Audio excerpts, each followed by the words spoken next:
Então vamos para mais um episódio do nosso podcast Engenharia Limitada. Hoje eu tenho o prazer de receber o engenheiro Charles Simon, uma referência para mim como projetista estrutural, né, e acredito que para bastante outros engenheiros. Então gostaria que tu te apresentasse. Tá bem, então, Charles Simon, eu sou diretor da Simon Engenharia, né, que é uma empresa de projeto de estruturas e que hoje também desenvolve outras atividades, né, além, a gente tem um grupo, então a gente tem, se quiser fazer uma nuvem de pontos, a gente tem uma empresa que faz nuvem de pontos. Sim. A gente tem a Projeta BIM, que é a nossa associada, então trabalha fazendo... adaptando, né, projeto BIM, em BIM e coisas. E a gente tem também uma empresa que é também de cálculo dentro da Simon Engenharia, né? Então, é isso aí. Grupo, hoje já é um grupo. É um grupo de hoje a gente tem um grupo associadas. contando a Simon Engenharia, são 5 empresas que a gente presta serviços para a engenharia, né, em geral. Legal. E quantos anos de carreira, Charles? Olha, eu me formei em 76, né? Mas comecei com a engenharia estrutural já em 73, por aí eu já estava estagiando, né? Fazendo estágio na engenharia estrutural, né? Comecei lá no escritório do Thelmo Jurgel, depois entrou o Solon Magriço também, grande calculista. Sim. Infelizmente já faleceu. Sim, na pandemia agora. E depois, antes de me formar, eu criei a empresa já Antes de se formar. Porque eu tinha um colega que entrou de sócio e ele já era formado. Então, assim, bom, vamos lá. Então. Tu foi no embalo e aproveitou. Com certeza. E essa é a minha vida na engenharia, né? Toda dedicada à parte de estrutura. Sim. Bom, e assim, nessa tua trajetória, assim, até agora, me diz assim de algumas obras que te desafiaram, assim, aquelas para ti que te mais marcaram, assim. Entre tantas, né? Entre tantas. Assim, vou começar a que me deu mais prazer até hoje fazer, que foi o Estádio Beira-Rio, a reforma do Estádio Beira-Rio. Né? Legal. Por vários motivos, né? Um que nós estávamos falando um pouco antes. Eu gostaria que tu retomasse tudo desde o início. Desde a sétima... com 12, 13 anos de idade, eu fui estudar na casa de um amigo e no apartamento dele eu passei e estava o pai dele numa mesa de desenho. Eu nunca tinha visto aquilo na minha vida, né? Não tinha a menor ideia. Sim. Daí eu fui ver o que era e ele disse ele era engenheiro estrutural e ele estava projetando o Beira-Rio para a construtora Tedesco na época, né? Sim. Ele estava projetando o Beira-Rio. Aí eu olhei ali, achei aquilo o máximo, né? O cara fazer aquele negócio. Tá, passou, né? Virou eu, né? Engenheiro, né? Projetista estrutural. Daí, em 2007, me chama o Vitório Pífero, né? Então, o presidente do Internacional. E o Vitório disse, tem um projeto, uma cobertura aqui com uns gurinhos malucos aí, inventaram. Pode dar uma passada aqui no Beira-Rio, dar uma olhada, ver o que tu acha, né? Eu disse, tá bom, né? Eu fui lá e os guris malucos são grandes arquitetos, né? Já naquela época mostraram que eram, né? Porque ia dar hype, né? E hoje continuo sendo, né? Claro.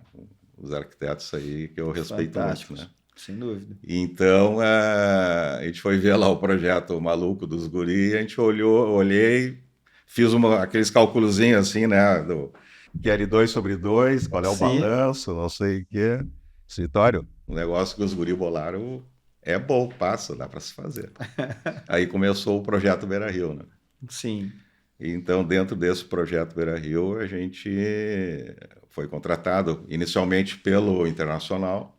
Sim. E depois, quando mudou para a gestão do Vitório terminou, veio a gestão do Giovanni Luigi. Sim. E daí ele contratou, foi a Andrade Gutierrez, né? A executora. Para fazer a obra, né?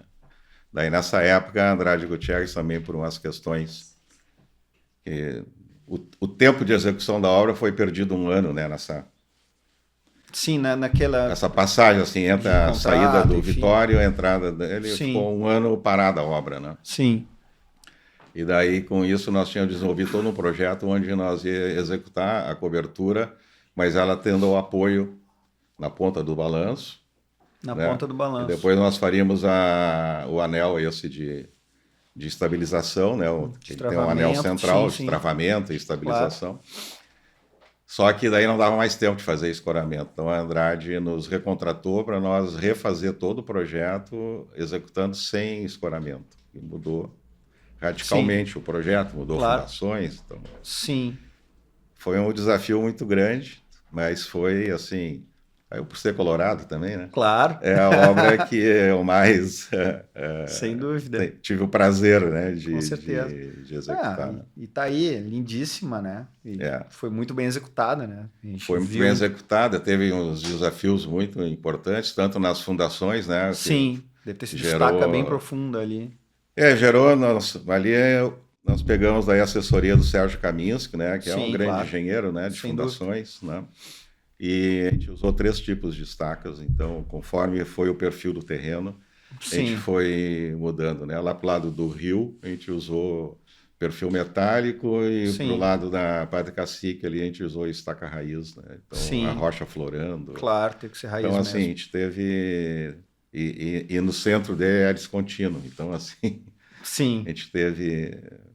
Mas foi dentro do que ficava melhor e mais econômico e mais seguro de tudo, né? Sim.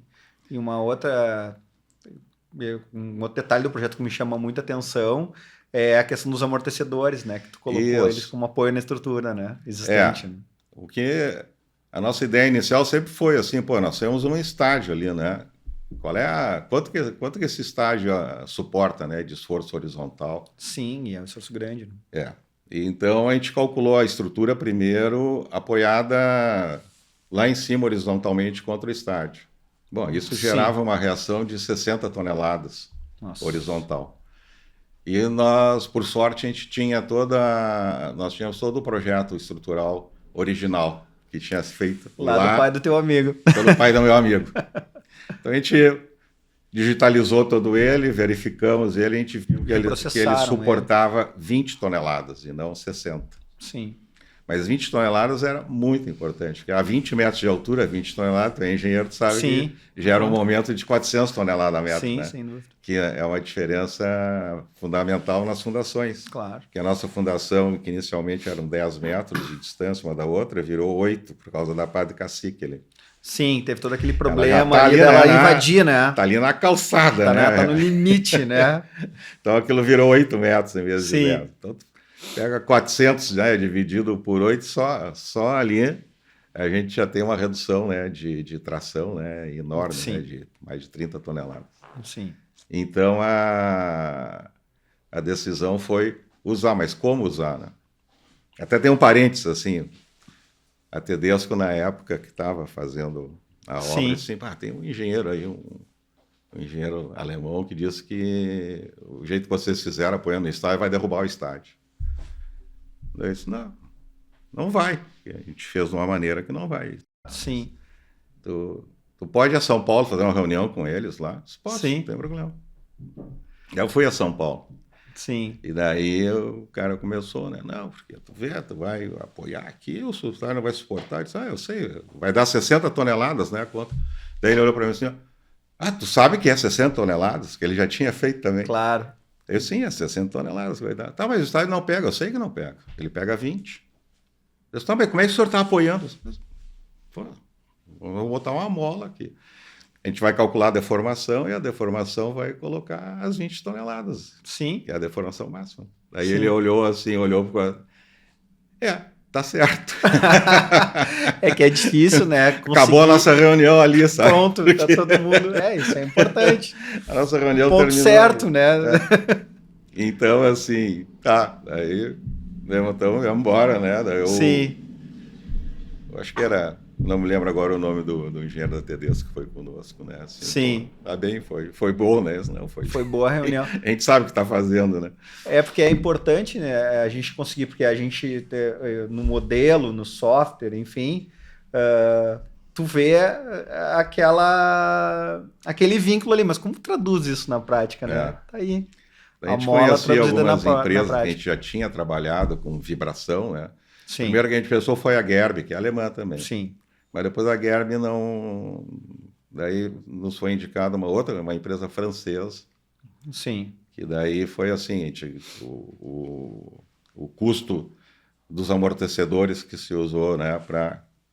Porque, na verdade, não é a mola, né, que segura, né? Na verdade, a própria inércia de toda a estrutura, Sim. quando bate o vento nela, né, ela se movimenta e ela própria é uma grande mola, né? Sim. Toda a estrutura.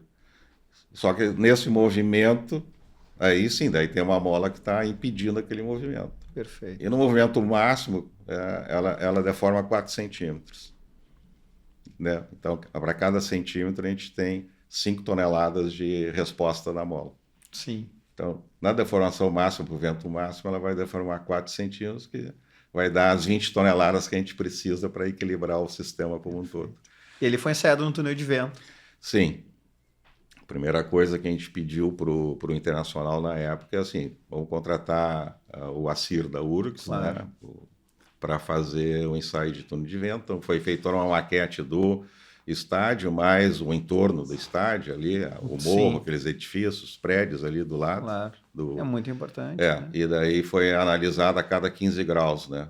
Sim. Foi girando dentro do túnel de vento, a maquete, a cada 15 graus a gente tinha qual era a pressão máxima de vento que Imagina acontecia. quantas combinações teve esse Não, modelo tem e quanto tempo ficou 2.000 girando tem o mais modelo. 2.600 combinações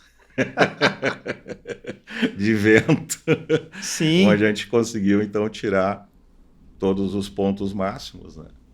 Sim. E o importante é esse anel de equalização que a gente tem no centro Sim. ali. Nem enxerga lá de cima, né? Sim. Mas tem um anel.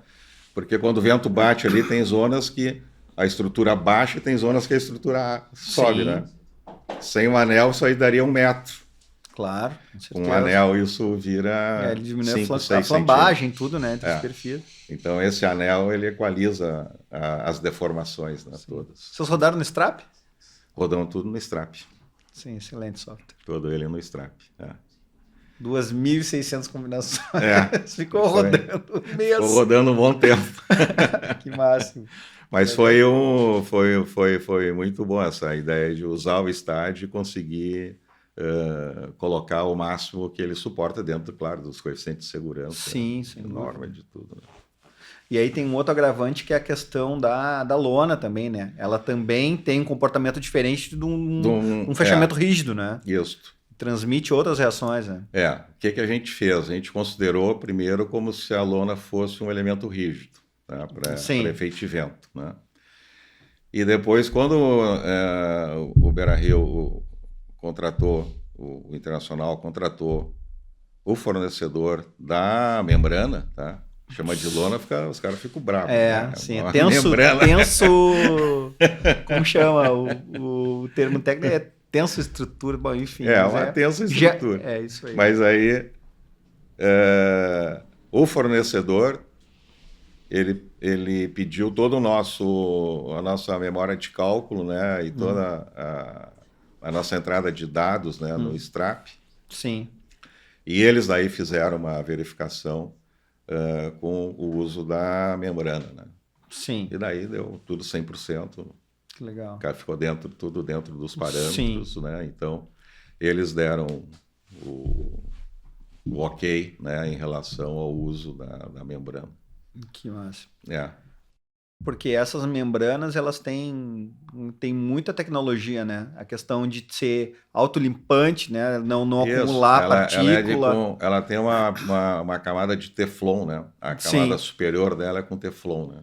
Sim. Que é o elemento mais liso que tem, né? Sim. Que dá menos coeficiente de atrito, né? Sim. Então, essa camada de Teflon muito lisa, com a chuva, só a chuva já limpa a membrana. Sim. Né? Então... E a outra questão, não sei se é o caso daquela ali, mas provavelmente seja a questão dela, ela se não se propaga em caso de sei lá, em caso de incêndio, ela se extingue, auto-extingue. Ela né? é auto-extinguível porque ela é uma mistura, né, de várias tramas, né, de fibra de vidro, Sim. com o Teflon, Sim. Então, assim, ela tem, se eu não me engano, essa aí tem 8 camadas de fibra, do Sim. Teflon mesmo.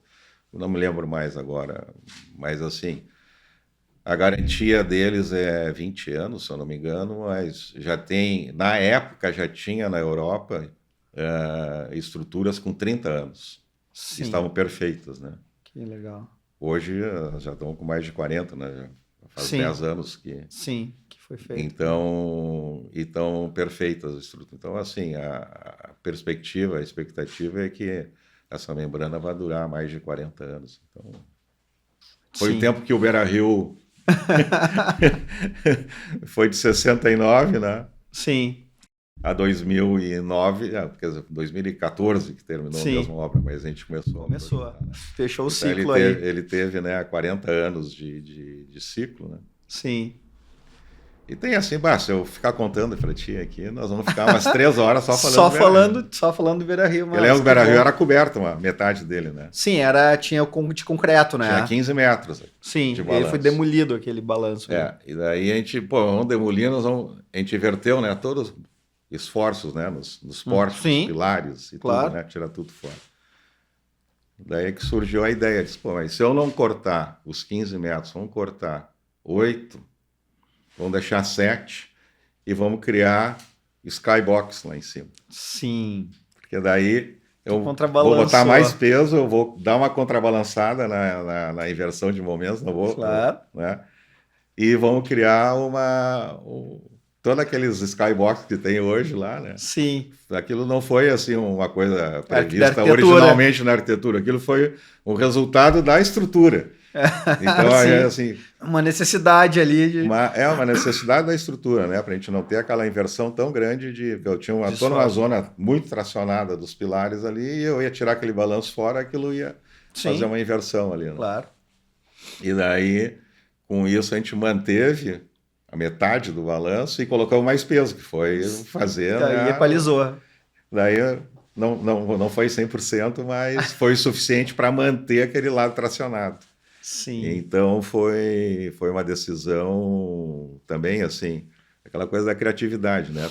Tem que ter na área da estrutura. Sem dúvida. Principalmente nesse tipo de obra, né? A gente tem que ajudar a arquitetura, né? Sem dúvida. Porque a arquitetura é fundamental, é lógico, né? Eles que geram aquela ideia, né?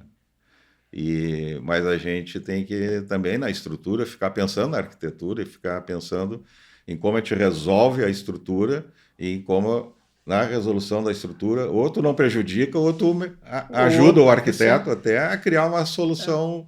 Esse foi o caso típico, assim, né? Eles adoraram, né? Vamos usar isso aqui agora, fazer né? Todos aqueles... Tem mais de 50, eu acho, Skybox lá em cima. E eu vejo que em obras assim de infraestrutura...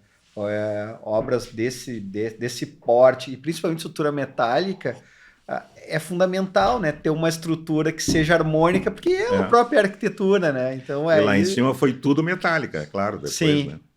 A gente só teve todo um plano, né, de demolição daquela marquise. Sim. E tudo depois foi metálica lá em cima. Né? Sim. Tudo estrutura metálica. Que legal, que legal, que legal. E só o último agora do Beira-Rio, que é a minha paixão. As arquibancadas inferiores do Beira-Rio eram todas apoiadas em areia. Sim. Né?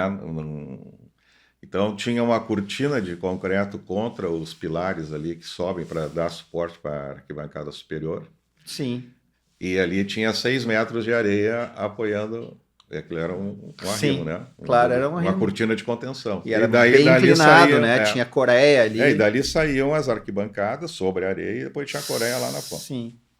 Então a decisão foi demolir tudo aquilo, fazer uma estrutura pré-moldada, nova, que passava pela coreia lá na beira do campo. Acabou, né? Que é o que é hoje, né? Sim. E diminuiu a inclinação, né? Ficou mais leve. Demoliu toda, tiramos aquela areia toda. Sim. Né? E eu verifiquei, claro, mesma coisa, tinha um esforço horizontal muito grande ali naqueles pilares, que era o resultante, né, dessa contenção. E claro que a gente verificou e viu que tirando aquele esforço, os pilares estavam passando bem também, sem problema. Então, tiramos tudo. Era umas 10 horas da noite, me liga do Beira-Rio, me ligam lá para mim, aí eu ligo pro Luiz. Eu assim, tá dando uns estouros aqui. É o que eu E quero. está saltando concreto e tá dando uns estouros. O que está acontecendo, né? Sim, Eu liguei pro Luiz, que era meu sócio na época, Sim. e ele que era o que estava gerenciando o projeto, né? Sim. Dentro do escritório, dentro da Sim. Simon. Luiz, vamos lá pro Beira-Rio lá, que os caras estão... Daí chegamos lá e tinha o pilar, e tava uma armadura do pilar flambada para fora, Cara, e o concreto... rompeu. Deu Daí um força axial ali. daí eu olhei aquele, o pessoal, vamos sair todo mundo daqui, não sei o que, né? Aí eu olhei assim, putz, porque tu tinha o pilar e saía a viga da arquibancada superior, saía de um lado do pilar. Do outro lado não tinha viga nenhuma, era Sim. a lateral do pilar. E se executou muito assim obra, né? Onde tinha viga, não se colocava estribo na zona da viga. E Sim. aquela viga tinha mais de 1 metro de altura, então o pilar Sim. estava com mais de 1 metro sem estribo ali naquela zona. Sim, daí foi o que aconteceu. E os esforços inverteram ali, porque Sim. eu tinha a terra empurrando e ali tracionava. Então aquele ali desde de 69 estava aquela armadura toda tracionada ali, né? Sim. Quando tirou o empuxo, aquela armadura passou a comprimir. Pronto. Em alguns pontos ela estourou. Daí, como eu já tinha verificado aqueles pilares, eu sabia que a armadura estava com muita sobra aí naquela região. Está, pessoal, Sim. vamos todo mundo dormir que não tem problema. Não tem problema. Amanhã a gente resolve isso aí. Ó, eu acho que Mas foi uma questão assim de não ter o estribo, né? Na zona. É importante isso, né? Tu ver a patologia e conseguir identificar ela no projeto, né? Isso é um case para engenharia fantástico, né? Exatamente. E assim como esse, outros vários, grande, né? outros vários, que senão a gente vai falar. Eu acho que a gente vai ter que fazer um segundo episódio só para a gente falar dessa obra, porque essa obra dá para ter um podcast só sobre ela, porque ela tem muitas. E é muito legal. E foi E é isso aí. A gente teve uma outra obra também muito interessante, um desafio muito grande, inclusive, com a questão acústica, que foi que a gente desenvolveu o Centro Cultural Itamar Franco em Minas Gerais, né, em Belo Horizonte, que é onde tem hoje, tem a TV Minas e tem a Orquestra Sinfônica de Minas Gerais. Sim. Né? Então é a sala de concertos da Orquestra Sinfônica de Minas Gerais. Né? Sim. Foi um projeto maravilhoso também, assim, porque é grande. Sim. E com muitos desafios. E o grande desafio foi que é uma sala sinfônica que tu não pode ter vibração zero, não é som zero, é vibração zero. Então, para te ter uma ideia, tinha um hospital do lado e passava helicóptero. Então, a cobertura dela, que tem 30 metros de vão, estrutura metálica, é claro, né? Nossas vigas com 6 metros de altura. Uau! E não podia vibrar com o barulho do helicóptero. Então, tu imagina assim, né? Tinha 30 centímetros de concreto, em 35 metros de vão. Nossa! Mais isolamentos, depois mais concreto em cima. Foi um bunker. Um bunker. E depois todo o isolamento da câmera, né? Tinha da câmera onde toca, onde está o público, né? Tudo isolado do resto, né? Então, era uma estrutura que vinha desde a fundação até em cima, totalmente isolado do todo aquele entorno, né? Que tu tem as entradas, o público. Sim. Então, assim, tudo isolado. Então, foi um trabalho muito grande com arquitetos e com o pessoal da acústica, né? Sim. Então, foi um trabalho, assim, impressionante mesmo. Também foi um trabalho muito prazeroso de fazer, né? O bom é um desafio, né? Sem na dúvida. área da estrutura, né? O feijão com arroz, e a gente tem que fazer também, né? Tem que fazer, né? Mas o desafio É E eu maravilhoso. vejo que como, no final das contas, a gente acaba aprendendo com os desafios, né? Não, Quando mas te aparece, com tu certeza. resolve ir, tu começa Tu a é estudar. obrigado a ir buscar a solução, né? Sim, sem Então, dúvida. tu tem que buscar uma solução pela tua própria criatividade e também tem que buscar a solução em analisar o que já foi feito no mundo, né? Porque Sim, tu aprende com os colegas, né? sem Então, dúvida, lá sempre. tu deu uma solução para alguma coisa. Eu vejo que aquela tua solução foi boa, eu vou também Claro que ver se eu sim, consigo adotar no meu com projeto, certeza, entendeu? com Quer dizer, certeza. então, é assim que é toda a ciência, né? Se Toda a ciência, desenvolve sem dessa dúvida, forma, né? sem dúvida. Eu queria te perguntar, Charles, qual contribuição hoje tua e da Simon Engenharia para todo esse desastre que aconteceu aí da nossa enchente aqui no estado, em Porto Alegre, região? Ah, sim. A gente foi, desde o início, né? A gente estava pensando mesmo em como poder ajudar, né? Porque isso foi um, um trauma realmente, né? Em todos nós, né? Assim, não teve como. Mesmo quem não teve casa afetada, nem empresa afetada, ficou com esse sentimento, né? De Esse trauma, perda, né? de traumático, né? Porque eu nunca tinha passado por uma situação como essa. Nem mesmo na Covid, né? Porque É. a, E, a Covid arrisco a foi. dizer que talvez tenha sido pior. Claro Eu que a acho gente que a sabe Covid foi pior em termos de mortes, de né? morte, Morreram claro, muito mais concordo. pessoas. Mas Mas o trauma, o trauma, assim, dessa destruição, é né? isso que eu penso. Tu vê aquilo tudo acontecendo, Porque né? no Covid E tu tinha como todo te proteger. estado, Tu te protegia um pouco mais, tu te né? protegia, ficava em casa, usava máscara enfim, né? Mas esse foi muito mais, para mim, pelo menos, foi mais traumático, Pra assim, mim por também. ver essa destruição acontecendo do teu lado ali, né? E Sem daí dúvida. surgiu um grupo de empresários, que é do Vale do Taquari, que até o Ângelo Fontana, que é o presidente, e daí esse grupo de empresários, eles se reuniram para ajudar prefeituras. Então, foi decidido, são empresários lá da zona da Serra, né? Uns que produzem estruturas metálicas, outros o próprio fornecedor, né, de tipo Gerdau e coisas que fornecem, né, Matéria-prima. matéria-prima, tá? E então a gente decidiu fazer uma doação de 10 pontes para prefeituras, né? Louvável. Então foram escolhidas 10 prefeituras e esse grupo então está fazendo essa doação.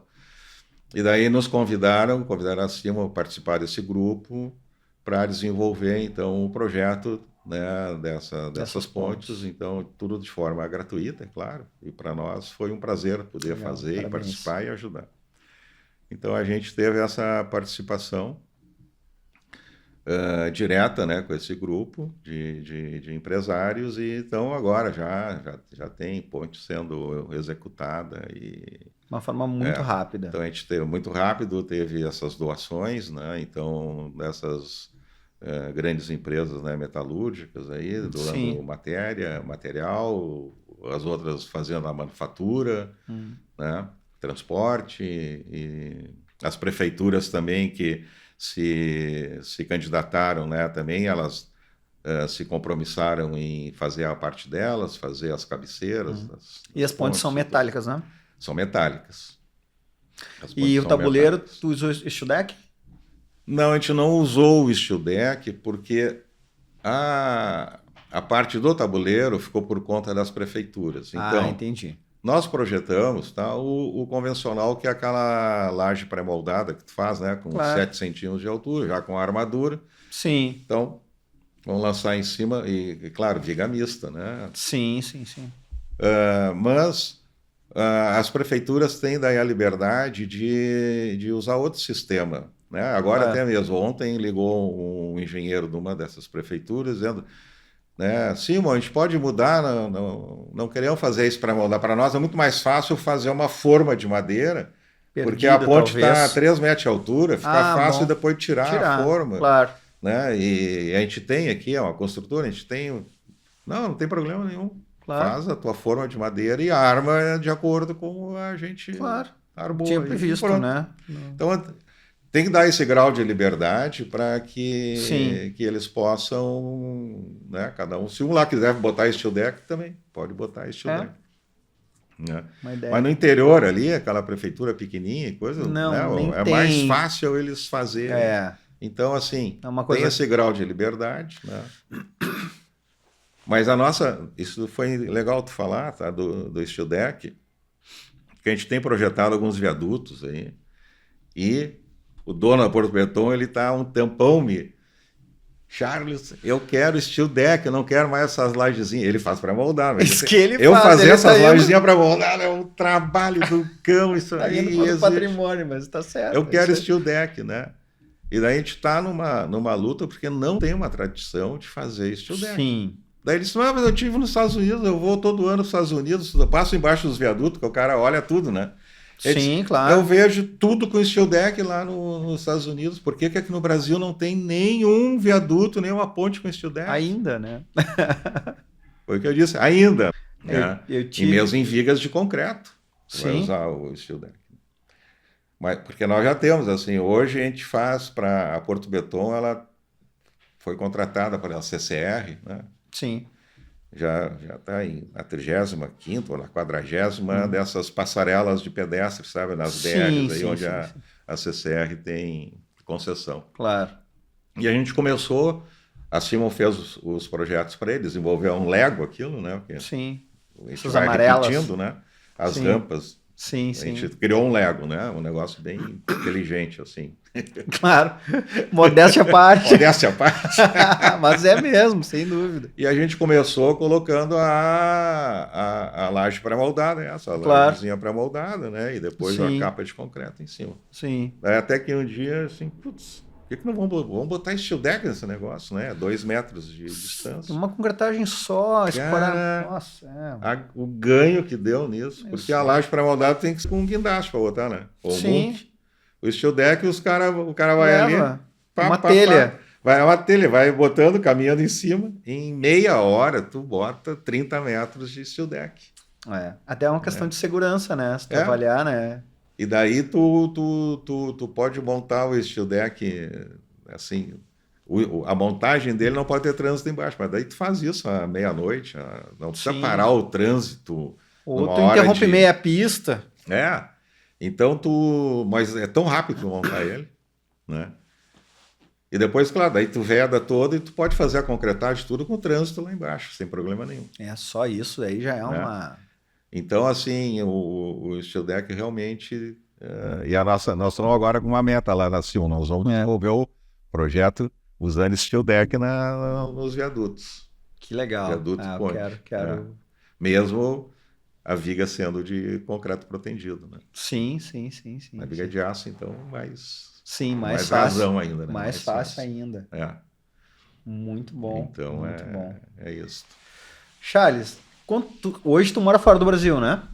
Como? Hoje tu mora fora do Brasil? Eu moro 6 meses aqui no Brasil e moro 6 meses em Portugal. Que legal. Fala um pouco, então, dessa vida lá em Portugal. Olha, assim, por que Portugal, né? Isso. Eu tenho 2 paixões na vida, tirando a minha mulher e meus filhos. Da vida, né? A família é uma delas, a outra tem 3, então. Que é a engenharia, né? Que é a cachaça que eu não consigo largar. E eu tenho um lado espiritual também, assim. Então eu tenho eu sempre tive isso, né? Desde criança eu gostei de engenharia e tive uma ânsia, assim, de... Putz, a gente não está aqui só para isso, né? Os egípcios já faziam isso, né? Já nasciam, estudavam, faziam pirâmide e depois morriam, né? Então, assim, putz, será que a vida é só isso, né? Sim. E é só uma eu passagem. falei nos egípcios que eu me remeti para mim, né? Quer dizer, eu nasço, viro um engenheiro, vou fazer... Né, vou deixar minhas obras aqui, vou ficar velho e vou morrer e é só isso a vida, né? Não pode ser, né? Isso me incomodou desde pequeno. Sempre teve essa ânsia aí de buscar. Então, eu sempre tive uma busca, assim, nesse lado espiritual, né? Sim. E E a partir de 2008, eu tive outro. Já fui sannyasi do Osho, do Rajneesh. Ah, do Osho, sim. É. Claro. Em 2008, eu conheci o Mooji. Sim. Ele é um mestre espiritual, né? E ele teve a família dele é cristã, né? Sim. Mas depois ele teve uma iniciação cristã mesmo, e depois ele foi para a Índia, e na Índia, assim, né? Na Índia ele conviveu lá com mestres indianos e coisas, e se iluminou na Índia, né? Sim. Então, o Mooji, eu comecei a acompanhar ele, ele morava em Londres nessa época, fui para Londres em 2008, fiquei lá com ele um mês lá com ele, depois ele veio para o Brasil, Sim. depois ele ia para a Índia, então durante 3 anos seguidos eu fui para a Índia e fiquei com ele lá durante 3 meses seguidos na Índia. Sim. Foi quando eu comecei a poder sair da Simon, Sim. onde eu já estava, né, com sócios que eu estava já criando, claro, para eles começarem a assumir a empresa. Sim. E daí, então, durante esses 3 anos seguidos, eu fui para a Índia.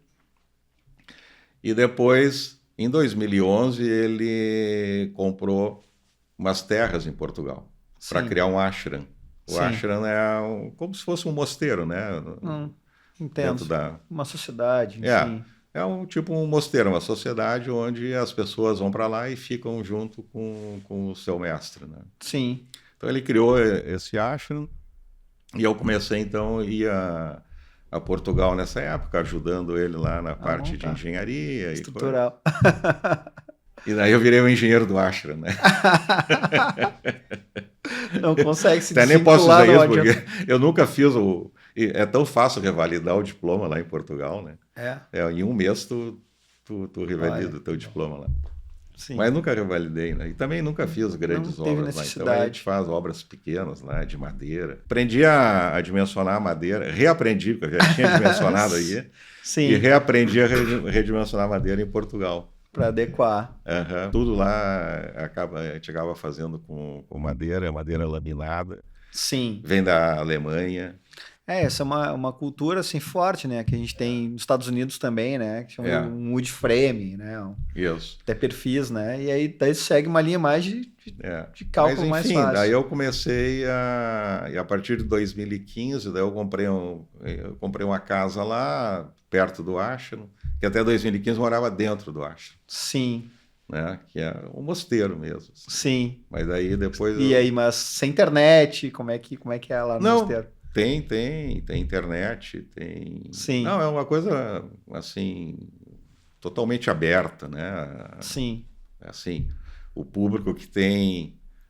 hoje tem milhares, né, de seguidores no mundo inteiro. Sim. Mas uma brincadeira, uma vez dentro do ashram, nós estávamos em 50 pessoas no refeitório, e o Mooji fez uma brincadeira, disse assim... Cada um diz, eu te amo na sua língua de origem. Nós estávamos em 50 pessoas, teve 36 línguas de origens diferentes em 50 pessoas. Então, tu imagina, é gente do mundo inteiro. É ecumênico, tem religiões no mundo inteiro. Nós temos lá como é que é no ashram a gente tem judeus, a gente tem cristãos, a gente tem muçulmanos, a gente tem budista, a gente tem indiano, hindu. Então, assim, a filosofia, né, ela transcende todas as religiões, né? Então, tu pode ter a religião que tu tiver, tu pode seguir a religião que tu tiver. Sim. E tu tá dentro da filosofia Advaita, né? Que é a filosofia que o Mooji tem, né? Sim. Que é uma tradição que é uma indiana, base cristã. Não, o Advaita não tem uma base cristã, né? O Advaita ele vem do hinduísmo, né? Ele é uma linha do hinduísmo, né? O Advaita significa não dualidade, né? Uhum. Então é assim, resumindo assim, nos finalmente é assim, só existe a unidade, só existe o absoluto, né? E nós todos aqui nós somos manifestações desse absoluto. Sim. Né? O absoluto se manifesta através de tudo isso aqui, através desse microfone, dessa mesa, desse corpo, dessa mente, desse corpo, dessa mente. Na verdade, é uma única coisa se manifestando em infinitas formas diferentes, né? Mas se tu conseguir voltar para essa tua essência, unidade, né? sim. Daí eu vou olhar para ti e vou me enxergar eu. Que legal. Né? Então, assim, tudo vem, né, dessa mesma unidade. Se tu olhar Sim. também para as grandes religiões, olhar de forma honesta e sincera é a mesma coisa, né? Quando Cristo diz, né, eu e o Pai somos um e eu sou um com vocês, quer dizer, ele está dizendo exatamente isso, né? Então, sem dúvida. Assim, então, assim, é esse lado que me levou a Portugal. Então, eu fico lá 6 meses, eu fico em Portugal convivendo com o meu mestre lá, dentro da comunidade, né? Uma comunidade muito grande, tem gente do mundo todo, foi para lá. Sim. E lá tu tem funções, e daí trabalhando, eu faço né? o meu trabalho lá de engenheiro. De engenheiro, né? Obra, orçamento, projeto. Tudo que tiver que fazer. E lá eu aprendi a fazer mais coisas que eu nunca fiz aqui, né? Porque Sim. lá também eu vou ter que tratar com o peão lá. Claro. E daí é isso aí. E é bom, divertido. Né? Sim, é bom. Tu consegue tipo, refresca, né? Depois volta para cá, atua nos projetos de novo. Isso, eu volto para cá e volto. Hoje eu sou mais um consultor dentro da Simul, né? Sim, já até pela tua grande experiência, né? Eu já não faço realmente assim, eu botar a mão no projeto direto. Nem o dia a dia da empresa hoje é o Marcelo, né? Que é o CEO que toca a empresa. Sim. Eu sou mais um conselheiro dele. Que legal. E, bom, tu pegou o projeto desde o nanquim, né? Desde a prancheta. Como é que tu vê isso? Essa revolução, né? Que tu vê, numa geração a gente saiu do papel e hoje está em BIM, no 20 pontos, enfim. Isso aí foi realmente assim, inimaginável, né? Porque quando eu estava para me formar, o meu cunhado, que era engenheiro nuclear, físico nuclear, italiano, físico nuclear, Sim. Ele me deu uma régua de cálculo Arquimedes log de presente. Tu teve que usar a régua de cálculo na faculdade? Nunca usei. Pelo menos eu já vi. Mas uma ele também. era dessa época. Caramba! E ele me deu aquela, assim, na maior alegria, né? Deve ter custado caro aquela régua, porque era a melhor régua de cálculo que existia, né? No mundo. Claro. Era Arquimedes log, né? Que era uma régua. E ele me deu aquilo de, teu presente de formatura. Sei que eu, obrigado. Vou guardar. Vou guardar com carinho. Ó. Mas quando eu comecei, sim, era tudo no... Ainda tinha gente trabalhando no papel manteiga lápis. Né? Sim. Isso que eu te falei do pai do meu colega projetando o Beira-Rio, era papel manteiga lápis. Né? E então nós tinha tudo, era tudo na caneta, nanquim, tinha aranha para escrever, né? Muitas vezes eu desenvolvia projeto a lápis no papel manteiga e dava para o copista, que daí copiava no papel vegetal, no né? A nanquim, no papel vegetal a nanquim, coisa aí. E daí escrevia, né, com a régua, né? Tinha aquelas réguas com letras, números. Sim, para fazer o selo. Fazia o selo, fazia tudo. Então, eu peguei essa época. Mas já na faculdade, eu entrei na URGS em 72, né? Daí em 73 fiz CPUR e em 74 comecei a trabalhar como auxiliar de pesquisa dentro da URGS. Sim. E daí, como auxiliar de pesquisa, eu participei do programa Lorane, que era estava sendo desenvolvido dentro da URGS um programa de análise de estruturas. Sim. E era um professor argentino. Puta, me falhou agora o Fernandes. Agora desculpa aí, eu acho que não. Depois a gente coloca aí nos comentários. Era um professor argentino que era o gerente desse projeto dentro da URGS, né? E eu entrei como auxiliar de pesquisa, então eu fazia testes para projetar um pórtico. Então, e aquela época a programação era com cartão. Sim. Eu acho que ninguém vai lembrar que existe esse tal negócio. Esse eu não cheguei a pegar, essa só disquete. Não, era com cartão perfurado. Então, tu fazia a programação lá em linhas, né? À Sim, mão, o algoritmo. o algoritmo todo, e depois tu ia lá no CPD da URGS, uma maquinona desse tamanho, assim, Esse tamanho da e tu mesa ficava aqui. lá digitando e ela saía aquele cartão perfurado. Aquele, vai empilhando um em cima do outro. Não podia tirar da ordem, senão o computador não ia entender, né? Aquele negócio ia caindo aqui, aquela pilha de cartão perfurado. Aí tu pegava aquilo, passava uma borrachinha ali para ela não se. Para Daí, salvar o arquivo. daí botava ali um papelzinho dizendo o que era e entregava no CPD. Aquilo ia para o Burgos, 6.700, se eu não me engano, que era um dos Sim, melhores computadores do mundo, né? E que a URGS tinha aqui. sim. Aquilo ia para o computador e ele processava e depois vinha, no outro dia vinha a listagem aquela toda Não com o passou. resultado. Daí tinha erro.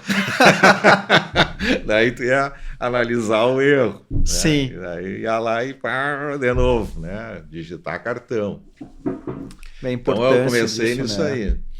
Depois, em 75, no final de 74, 75, eu fui trabalhar estagiário num escritório do Thelmo Jurgel, que Sim, foi assim uma das melhores coisas que eu fiz, sim, porque ele tinha essa visão da computação. E ele tinha comprado um computador, um HP 9830, que era um computador de mesa já. sim. E ele tinha Desks. contratado um cara que estava fazendo pós-graduação em estruturas, e esse cara programou, fez um programa para vigas contínuas, até 10 vãos, fez o programa para vigas e para lajes. E aquilo não tinha ninguém que fazia isso. Nem a URGS fazia, porque a URGS usava o Ubuntu. Tu tinha para usar, tu tinha que ir lá e digitar cartão, né? Sim, era uma O HP coisa... era o que é um PC hoje. Sim, Ele tinha um teclado, tinha um visor, que era uma linha, sim, só e um tinha uma cristal líquido ali impressora que deu saía. o Então resultado. tu entrava, fazia, né, uma viga de 5 vãos aqui. A gente já tinha até uma tabelinha, fazia ela aqui, botava as cargas, né, e digitava, e ele na hora te dava lá o diagrama de momentos, diagrama de cortantes, dava as reações, tudo. Isso em E a área de aço também. 1974. Sim, Pá, daí eu comecei a fazer concreto na faculdade. E sim, daí, assim, são coisas que se concatenaram que foram muito legais, assim, na minha vida profissional. Porque eu fiz sim. concreto Os com pontos foram o se Geraldo unindo. Wolff, tá? Que Sim, era filho do Ivo Wolff, que era o reitor, sim, não sei o quê. E o Geraldo disse, olha, até hoje a gente deu concreto ensinando vocês a calcular com as tabelas e não sei o quê. Tinha tabela para tudo, né? Porque sim, era como se calculava, né? claro. Ele disse, eu não vou ensinar vocês a calcular, não vou fazer nada com tabela, vou ensinar teoria, porque hoje nós estamos entrando no mundo da informática. E vocês vão aprender teoria e vão aprender a fazer à mão tudo e vão programar daí, se vocês quiserem. Perfeito. Cara, ele deu só teoria. Como é que tu calcula uma viga, né? Concreto armado. Pá, pá, pá, pá, pá, pá. Como é que tu calcula um pilar, flexão composta, tração, tudo. Teoria, teoria, teoria, teoria. Né? Todo mundo odiava, né? Eu adorei aquilo, porque eu já estava naquele escritório Sim, tu já com o tá... computador, Sim, eu já tinha decorado a linguagem, era um HPL, sim, Hewlett Packard Language, que era um BASIC. sim, E daí eu comecei a programar. Mudei o programa de vigas, comecei a programar pilares, com flexão composta, sim, comecei a programar sapata, bloco, sim, tudo. Então, eu fiz uma biblioteca de programas todo. sim. Dentro já, tudo porque na faculdade o Geraldo resolveu dar teoria, eu nem sabia. Na verdade, né? não tinha ainda software. Os softwares que a Não, gente não tem tinha. hoje não tinha nada. Não tinha esse software. Então a gente começou já sempre dentro já do ambiente, né, de informática, né, um ambiente já Sim, computadorizado e tudo, desde que eu comecei. sim. E, na verdade, Mas conseguiu eu te dar sempre agilidade gostei, depois para isso. conseguir fazer os E eu projetos, sempre né? gostei de programar, então eu tinha que entender a teoria toda Claro, para poder programar. das Né? duas coisas, né? Tanto É. da parte do cálculo quanto da programação também, que é difícil, né? E isso foi até 86, que eu me formei em 76. Em 86 eu comprei meu primeiro PC, daí começou, né, a febre do PC, né? Daí eu Sim, comprei o primeiro PC.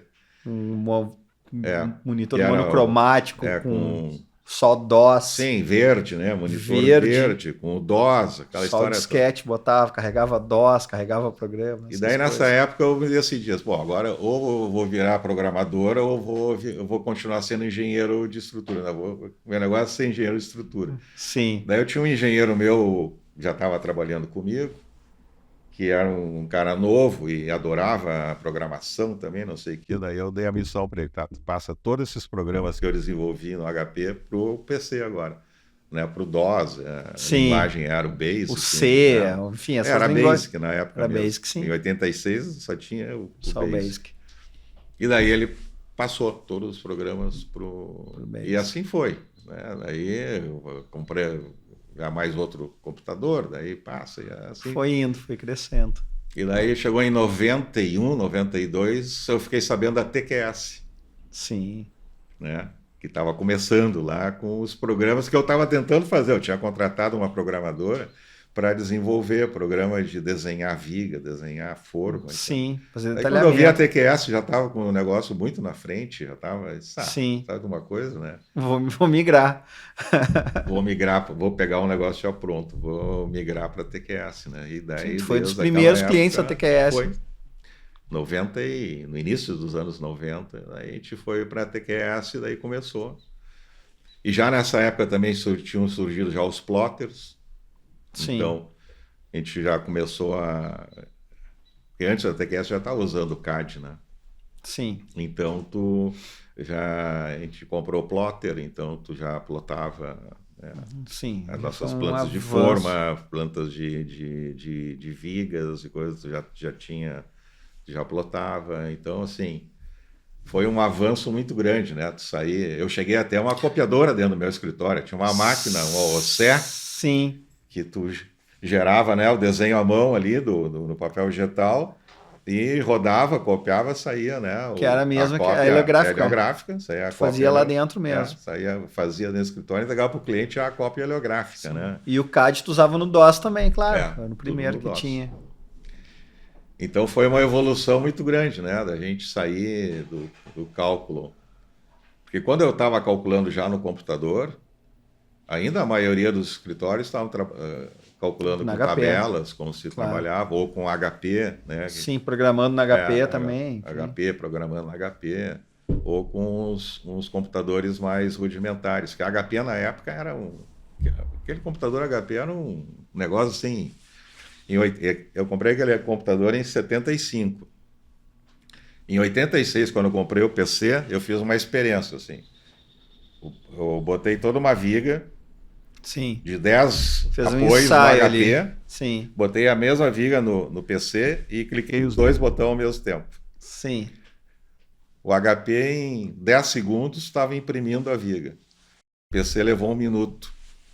Sim. Então, assim, a tecnologia da HP ainda era muito mais avançada Sim. do que uma tecnologia do PC, sabe? Em Sim. termos de rapidez de processamento e coisa. Eles. Então era impressionante, assim, a HP naquela época Ela foi era... muito. Eu li o livro do Steve Jobs, ele fala que muita tecnologia que ele usou até para criar o Windows e tal, né? Que ele foi Sim, contratado lá pela Microsoft, ele pegou da HP. é, O mouse, enfim, e até o próprio sistema do Windows ele pegou. Então ela foi muito importante. A HP foi é, muito desenvolvedora de tecnologia, né? foi. Agora hoje ela perdeu um pouco de relevância, dá É, para dizer ela isso. perdeu a relevância que ela já teve, né? Sim. A HP tinha um escritório em Porto Alegre, né? O escritório da HP em Porto Alegre. Acho que hoje em dia, se não me engano, eles têm ainda alguma coisa Eu nem sei lá na se ainda... PUC, lá Ah, no naquele. No Tecnopuc. Tecnopuc. É. Sim. Ela perdeu, né? A gente entrou nessa fase aí das big, Sim. né? E hoje chegou na nuvem de pontos e no BIM. Hoje vocês fazem, a maioria é tudo BIM, né? Entrega o projeto em BIM já. A gente, todo o nosso projeto hoje é desenvolvido em BIM. Desenvolvendo em BIM. E a gente tem a Projeta BIM, que ela é uma empresa que faz a compatibilização de todos os projetos. Das disciplinas, claro. Então, tu pega todas as disciplinas, né, de instalações, de estrutura, arquitetura, instalações, e ela faz a compatibilização, aquela questão, né, das interferências, né? Então, tu sai com...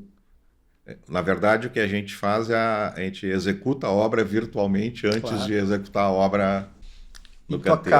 E tu acaba, de certa forma, fazendo aquele trabalho lá que é um pouco que o arquiteto fazia antes do projeto executivo, né? Antigamente, compatibilizava tudo e via tudo e tal. Antigamente era a função do arquiteto compatibilizar, né?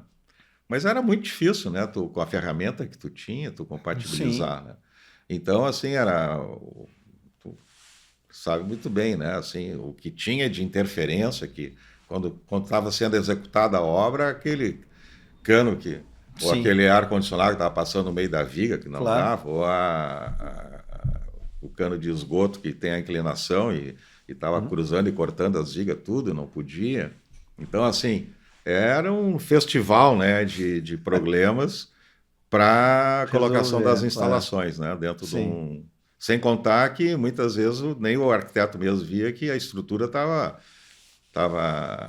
prejudicando a própria arquitetura dela, né? Tinha uma viga aparecendo, tinha um pilar, não sei aonde, não sei o que. Resolver, enfim, vamos. Com a tecnologia BIM, né, se tornou possível Então, o que a gente faz hoje? A gente faz a obra virtual, tu constrói a obra e tu anda dentro da obra, né? Claro. Tem lá o óculos, aquele, vocês têm um VR. Tu põe o óculos e tu anda dentro da obra. Né? Então tu coloca tudo, bota arquitetura, bota estrutura e bota toda. E tem os layers, né? Então, eu quero ver só a estrutura. Quero ver a estrutura na arquitetura. Eu quero ver a estrutura com elétrica. Então, quero ver a estrutura com hidráulica, quero ver, enfim. Ou eu quero ver tudo junto. Então tu pode andar dentro da obra. Então, isso é maravilhoso para o cliente. Então hoje não tem mais sensação... assim. É claro que aí tu vai na obra e ainda dá problema? Ainda dá, porque... Sim. Mas assim, hoje dá 1% do que dava antes. Há 20 anos atrás, antes de tu ter essa tecnologia hoje funcionando, né? Porque com toda a tecnologia, né? Quando o BIM começou, o BIM, não sei o quê, aí chegava lá e não dava nada certo, né? Mas claro, ele foi se refinando. Precisou se criar famílias de materiais, enfim, né? Bom, foi um prazer enorme falar contigo, foi ótimo, a gente falou de tanta coisa, esse episódio foi maravilhoso. Mas, infelizmente, nosso tempo está acabando, eu acho que nós vamos ter que fazer, com certeza, uma segunda, terceira. Mas daí eu falo contigo, quando tu estiver no Brasil de novo, vai ser um prazer, Carlos. Foi muito bom. Foi muito bom. Te agradeço o convite. Fiquei muito feliz pela essa tua iniciativa, né? Obrigado. Porque realmente a gente não... Como é que é? Não aparece a palavra certa, né? Não se coloca. Não se coloca, não divulga, né? As coisas da engenharia, né? Sim. Então, eu achei excelente a tua ideia de criar, né, esse espaço assim para uma divulgação, né, e até para criar uma memória, né, isso, principalmente a memória. Eu sou um aqui, né, mas tu pode trazer dezenas, centenas de pessoas, de casos aqui, né, onde vai se criando uma memória da nossa engenharia. Sim. Então, assim, parabéns. Muito obrigado. Fiquei feliz com o teu convite e feliz pela tua iniciativa. Muito obrigado. Obrigado, meu querido. Tá bom. Um abraço.